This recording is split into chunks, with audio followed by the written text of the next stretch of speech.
Just half a year ago, on February 14th, AMD's David Wang and Rick Bergman sat down for an interview with Japanese publication 4Gamer to discuss RADEON technologies. And, after giving it a few days for English-speaking publications to notice and then translate it, it was broadly reported that AMD had stated something that got a couple of headlines, but was really at the time taken as just stating the obvious. Namely, that RDNA 4 would be bringing higher levels of performance to gamers after RDNA 3. Which, yeah, that's what you usually expect, that a new generation is stronger than its predecessor. I mean, after all, there's a reason AMD shows new architectures on their vague roadmaps above their predecessors. Although, to be honest, that hasn't always ended up indicating stronger performance than predecessors in final products. I mean, it didn't end up meaning that with RDNA 1 or with Polaris. That certainly wasn't stronger than the Fury series when it came out. Sometimes things just go wrong, or the positioning of a new generation is changed. And furthermore, if you've been watching this channel for the past 4 months, you should remember that I have warned in multiple pieces of content that the top dies of RDNA 4 were causing headaches for RADEON engineers. And in fact, that first video that mentioned these RDNA 4 issues in April, within it, I also said this about Nvidia's long-term considerations. What you're about to hear is me summarizing what a couple of Nvidia contacts told me and offline discussions around them. But then I brought up the fact that nodes after 3nm may have a reticle limit of 400mm squared. What is Nvidia going to do about that when they seem so hell-bent on launching these gigantic monolithic dies that are 600 to 850mm squared every generation? And I was told, oh well, maybe we'll just stop making a 90 class. We want to be an AI company by then.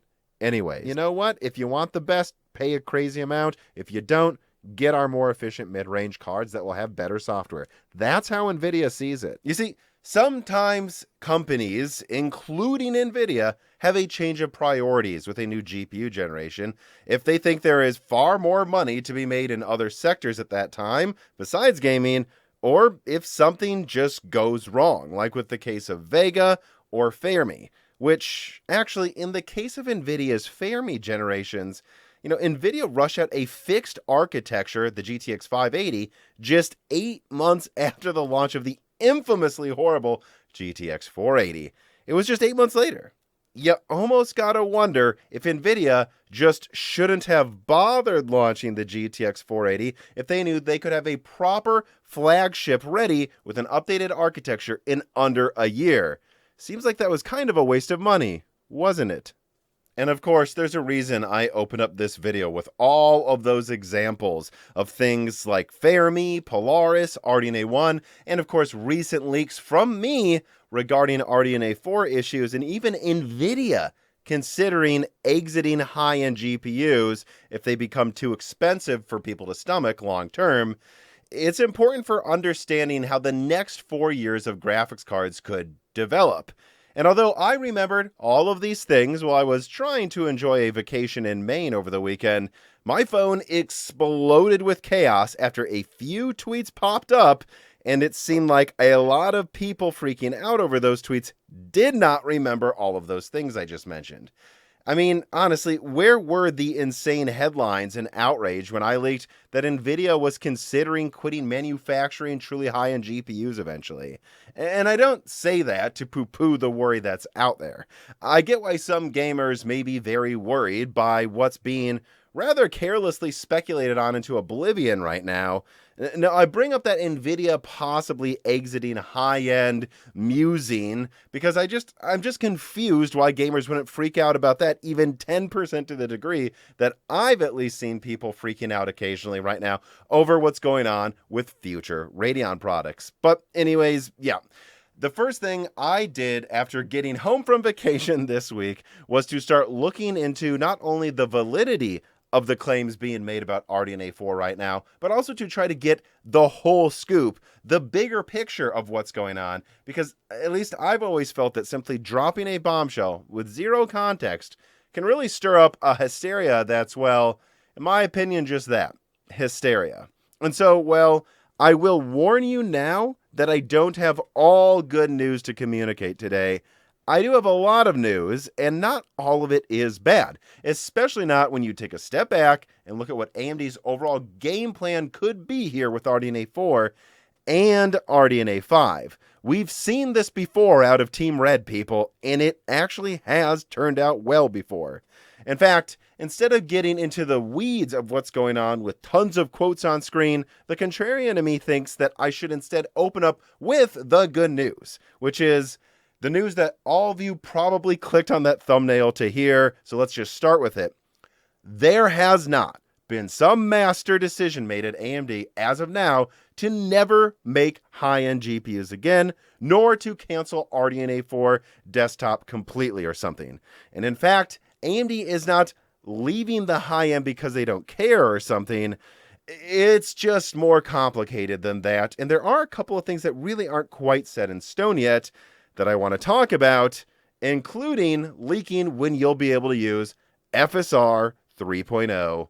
But first, before I get to that, an ad from Micro Center. Micro Center is opening up another new store in Charlotte, North Carolina, the second new store in 8 years, bringing the total to 26 nationwide. By signing up and visiting the new Charlotte store, you can receive a 128 gigabyte flash drive for free. You do need to go there to that new store to get it, but if you're in the area and you happen to want to get it, you can, even if you're not a new Micro Center customer. But if you are a new Micro Center customer, you can get $25 off purchases of $100 or more. That would include Micro Center's exclusive CPU, the R5 5600X3D. That is really, I think, the best budget gaming chip on the market right now. You can get that $25 off with a link in the description. And then if you submit a picture of your finished build, you can get another $25 off. And heck, if you go to one of their new stores, they might even give you a free flash drive on top of it. So check out all of those new deals. They all stack on top of each other in the links in the description. And remember, you're helping Moore's Law is Dead if you use those deals, or even just click on the links in the description. Support Moore's Law is Dead by clicking on those links and checking out Micro Center today. All right, so now it's time to get down to brass tacks. But before I show the quotes on screen, I do want to be clear and upfront that my research this week was definitely kickstarted by Kepler's tweet about RDNA 4 being like RDNA 1. You see, I would usually, well, maybe not ignore, but perhaps not jump to work quickly over big claims like the one he made, but the fact that Kepler has mentioned both Navi 4X and Navi 4C, which I have only heard my sources distinguish between these versions of RDNA 4 with those names, that tells me he does know more than most people. I don't think I've ever said those names, like Navi 4C, publicly before, and maybe I missed some other anime picture on Twitter saying something about it, but I don't know. Those codenames are legit, and I think he's the only one that's mentioned it, and mentioned him before I ever said them publicly. Which, actually, on that note, some of my contacts have no clue how Kepler got a hold of this info before them. I won't say what level they're at in AMD, only that they were at a level where they were floored. He seemed to know on this one before them.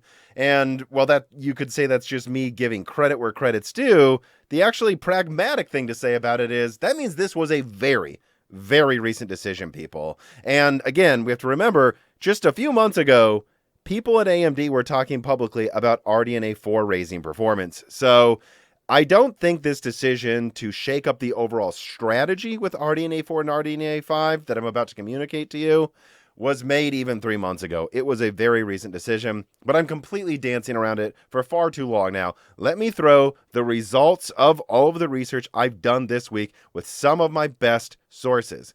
So I'm going to start here with source number 1, an AIB, that spoke with some people at AMD after seeing the tweets, and they confirmed to this person that RDNA 4 will no longer be shooting for a full generational performance uplift at the top of this stack. That doesn't mean there's not like a narrow chance RDNA 4 could bring slight performance improvements over the previous gen. It just means that this isn't going to be like a gen over gen increase where you expect 30 to 80% more performance. Apparently that is not what they're trying to do anymore with RDNA 4. The good news was that this person was also told that they should expect RDNA 4 to come out within a reasonable amount of time after RDNA 3 launch. And I'll actually say a lot more about the likely RDNA 4 release date later in the video. But first I want to move on to source number 2, who said that all this person can confirm is that the Navi 4C configurations they were working on earlier this year were progressing at that time. And at least so far, this person has not been told the project is canceled. This person did add some context, though, saying that it wasn't a simple monolithic design and that the lead team working on Navi 4C was pulling in a lot of help from other teams. That's how this person even worked on the project. And what I'll say is, I'm not going to show any pictures because I don't think, well, I have my reasons for not, but I've seen some concepts of what Navi 4C looked like. It was way more complicated, by the way, than RDNA 3, and it was causing a lot of headaches that were pulling resources away from other products. Now, if we move on to source number 3, this person tells me, like I said earlier, that they have no clue how Kepler found out about this before them, but that it was thus something decided very recently that they could confirm. AMD is now only focusing on 2 RDNA 4 configurations, and there were more than that many before. The most elaborate designs of this generation have been canceled in favor of accelerating RDNA 5 development while ensuring there's no delays for the rest of RDNA 4. They don't want another RDNA 3 situation where things come out late with problems, pulling resources away from everything else. They think that this is like RDNA 1 to RDNA 2, and RDNA 1 actually did decently well, despite not having a high-end edition of it coming out at the time. It just came out, it worked well for the price point it was at, and then RDNA 2 came less than 2 years after it did. Everyone loved that as well. Source number 4 says that Navi 41, which is the top config, had a lot of random issues that were continuing to pop up, while RDNA 5, at least so far, was progressing smoothly with exciting early performance projections. There's honestly a narrow chance, and I did ask other people about this, there is a narrow chance that the Navi 41 project gets reactivated this summer, but it's a remote chance that would hinge on the remaining zombie teams working on it having some last-minute breakthrough before the end of summer, and then also something happens where AMD thinks RDNA 5 may come out later than expected. And yeah, source number 5 doesn't have a lot of work touching the hard designs, just the overall architecture and stuff around it. But this person could confirm that RDNA 4 was targeting Q3 2024, at least of a couple months ago, and that it has a big focus on ray tracing, geometry, and efficiency. And that last quote, it really sticks with me, and I want to stick with it and talk about it for a second here. That quote from source number 5, I keep hearing things like that about RDNA 3.5 and RDNA 4. And they are often talked about in the same conversation by a lot of my sources, almost like they're sister architectures. I just get the feeling that they were designed with efficiency, geometry, better ray tracing, but not necessarily blistering fast raster per CU in mind, which means probably for APUs like Strix products that were leaked by this channel exclusively months ago, and also for products like the PlayStation 5 Pro, which I don't hear anything bad is going on with the PlayStation 5 Pro or Strix development. So what that tells me is most likely AMD has what they need already. What they really need RDNA 4 to do is get a great new Sony console out there, which AMD's earnings keep suggesting console itself is even more important than desktop GPUs to them. And then they also have what they need to make cutting-edge APUs for the next couple of years. And so if they can get to kind of a higher level of performance than last gen, or at least similar to last gen flagship performance at lower cost and efficiency, and also launch all of their semi-custom products that they need to next year, what do you guys want? Another RDNA 3 situation or another RDNA 1 to RDNA 2 situation? And actually, I want to drive this last point home and play devil's advocate on something. I think we can all admit that RDNA 3 had a mess of a launch compared to RDNA 2, and one of the worst things about that mess that was the RDNA 3 launch is that they still had tons of RDNA 2 to get rid of, and then they pushed so hard to launch something else that competed with their oversupplied previous gen. Now, what I'm saying is a bit of a coulda, shoulda, woulda situation, because a lot of RDNA 3's issues popped up last minute, certainly after AMD had already signed big contracts with TSMC to produce these graphics cards. At a certain point, it was probably too late, and this was a weird situation. But still, there had to have been some issues popping up early. They still would have been able to see that they have a ton of RDNA 2 to get rid of.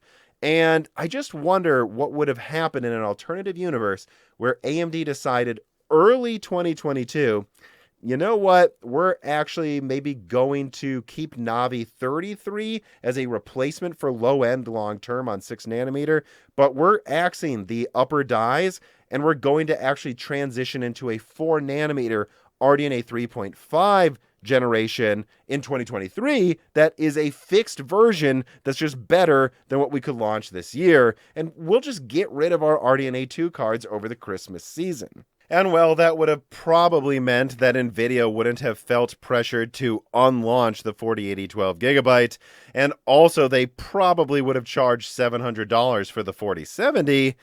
I don't know, I just feel like AMD would be in a far better position if right now they had gotten rid of their RDNA 2 stock early and they had a fixed, better version of the 7000 desktop series ready to come out this holiday season. I just think that would have been a better decision.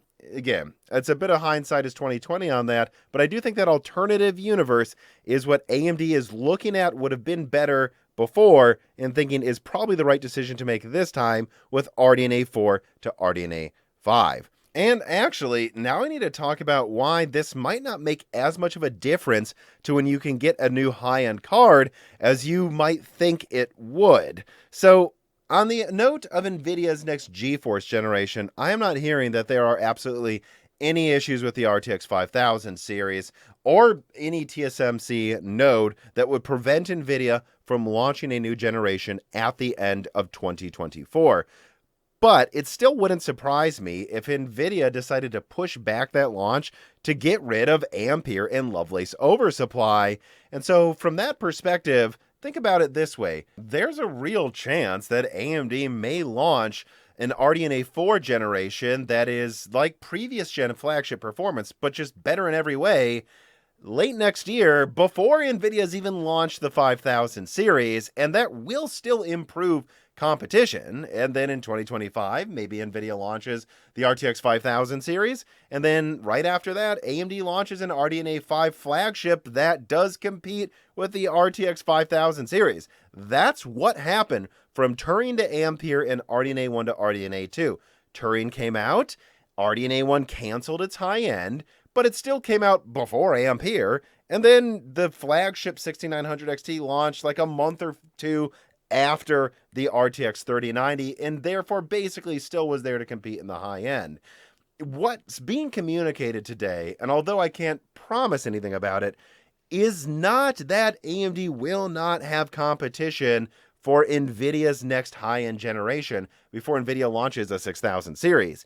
It's just that they are changing their priorities for what class of performance they launch first over the next 2 years. Now, that doesn't mean I can quite promise you how good RDNA 5 will be. I don't know yet if RDNA 5 is going to be like RDNA 1 to RDNA 2 or like Polaris to Vega. But I can say that AMD is doing what they're doing because they have a limited amount of resources and they don't want to delay the good products by pouring money into problematic ones. Well, there's also an AI boom going on. And again, I think that there's an argument to be made that they should have axed top RDNA 3 and then launched an RDNA 3.5 generation with the money they saved in 2023. But that's not what they did, but that might be what they're doing now. But speaking of launch dates, I guess let's just say it. When is RDNA 4 likely to actually launch? Well, today I want to show something that I was actually sent a couple of months ago. I'm not going to say much about it, just that the person who sent it to me is one of my best sources. Won't say how they touch these products or why they have access to this information, but I do see what I'm putting on screen right now as a snapshot of where things are in development from a few months ago. And you should notice Strix Point, the 16 CU model that I leaked months ago, is on there, but that other thing I linked next to it, Strix Halo, that's not on there. And then simultaneously, I have another source that confirmed to me today that RDNA 3.5 will be ready in Strix Point in Q1 or Q2 of next year at the latest, but that this person is not confident Halo will launch before Q4. Okay, so again, let's look at that snapshot of development. I see Navi 31 on there, 32 and 33. I also see Strix Point, but no Navi 43, no Navi 44, and no Halo, and Halo is Q3 or Q4. What that tells me is that RDNA 4 is almost certainly not launching before the end of Q2, and that'd be the absolute earliest it could launch. I really wouldn't expect RDNA 4 to launch until very late summer next year at the earliest. And I'm actually also told by another source that if the PlayStation 5 Pro does come out, based on what's going on in the background with people that need to know about the PS5 Pro before it comes out, it's impossible for the PS5 Pro, which I'm told has a 3.54 hybrid RDNA architecture. It's pretty much impossible for that to come out before Q3 of next year, and it's also probably Q4. And so, well, I am communicating today the good news that AMD is canceling top RDNA 4, but not bottom, to keep the mid-range RDNA 4 on track, and it could be promising. Remember that next gen was probably going to come out in the second half of next year anyways. I have no proof yet that it could come out early next year, unfortunately. And, well, actually, that's all I really want to say about launch dates and performance regarding RDNA 4 in this video. I really shook some trees this week to get you all the full scoop on the overall picture of what AMD is doing with RDNA 4 and RDNA 5.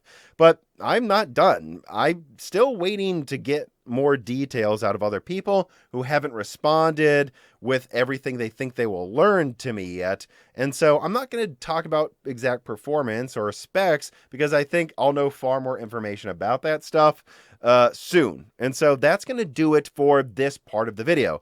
Although I do want to end this video on a truly positive note by leaking. That's right. Apparently FSR 3 is almost ready.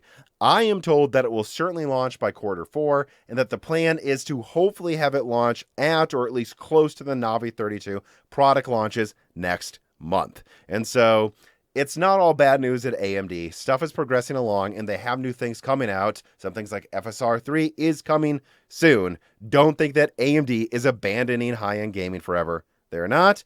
But yeah, I'm sure you guys will have a lot of follow-up questions for me. And if you do, note that a new Loose Ends is about to drop, and you can ask me free questions for that live stream if you join the Moore's Law is Dead Patreon. And you can also get access to the Discord, exclusive die shrink videos, ask guests on Broken Silicon questions, and there's so much more exclusive content out there with no ads in it for those that support Moore's Law is Dead on Patreon. We cannot do this without our patrons giving us a stable amount of income for me, Dan Gerard, Carbon Cry, and other contributors of the channel. But otherwise, no matter what, if you made it this far, thank you for watching.